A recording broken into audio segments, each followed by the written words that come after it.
Mwanamke mwenye ujasiri wa aina hii tano hana sifa ya kuolewa na mwanaume ambaye anahitaji kuwa na furaha katika ndoa au katika familia ambayo atafunga ndoa na huyo mwanamke.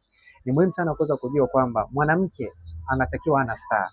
Kwa hiyo mwanamke anapokuwa na ujasiri wa aina hii tano hafai kuolewa na mwanaume ambaye anahitaji kuwa na furaha katika ndoa. Ujasiri wa kwanza ni ujasiri wa kuweza kutongoza wanaume, haijalishi kwenye mitandao, haijalishi barabarani au mtaani. Mwanamke ambaye ana ujasiri wa kuweza kumtongoza mwanaume kwenye mitandao ama mitaani ni mojawapo ya ujasiri ambao unadhibitisha kwamba hana kigezo au hana sifa ya kuolewa na mwanaume ambaye anahitaji furaha katika ndoa, kwa kuwa hawezi kutulia na mwanaume mmoja, kwa maana huo ujasiri utamfanya hata kama atakuwa kwenye ndoa atakuwa anaweza kutongoza wanaume ndani ya ndoa. Kwa hiyo ni mojawapo ya ujasiri ambao kama mwanaume anahitaji kuwa kwenye ndoa ambayo ni nzuri au yenye upendo, hafai kuolewa huyo mwanamke ambaye ana ujasiri wa kuweza kumtongoza au kuwatongoza wanaume katika mitandao au mitaani. Na pia ujasiri wa pili ni ujasiri wa kupiga wanaume.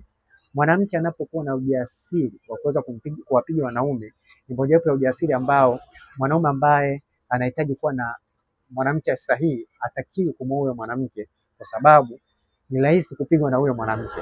Kwa hiyo mwanamume yeyote ambaye anahitaji furaha katika ndoa, mwanamke ambaye ana ujasiri uliopitiliza wa kuweza kupiga wanaume ni mojawapo ya ujasiri ambao ni hatari sana. Kwa hiyo ni muhimu sana kuweza kufahamu hilo.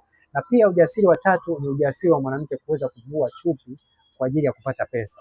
Mwanamke yoyote ambaye ana ujasiri wa kuweza kuvua chupi kwa ajili ya kupata pesa kwa wanaume ni mojawapo ya ujasiri ambao unadhibitisha kwamba mwanaume ambaye anahitaji kuoa mwanamke ambaye atamletea furaha katika ndoa hafai kumuoa huyo mwanamke ambaye ana ujasiri wa kuweza kuvua chupi kwa ajili ya kuweza kupata pesa.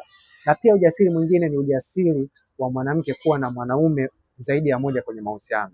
Mwanamke yote ambaye ana ujasiri wa kuweza kufanya mapenzi na wanaume tofauti tofauti kwa wanaume, yani yupo katika mahusiano na wanaume zaidi ya mmoja, fahamu kabisa kwamba kama mwanaume anahitaji kuwa na furaha, hautakiwi kuwa na huyo mwanamke, kwa sababu hata kama ataingia katika ndoa, hii asili yake atakuwa nayo. Yani ni ngumu sana mtu ambaye ana asili fulani akaja akaiacha baadaye.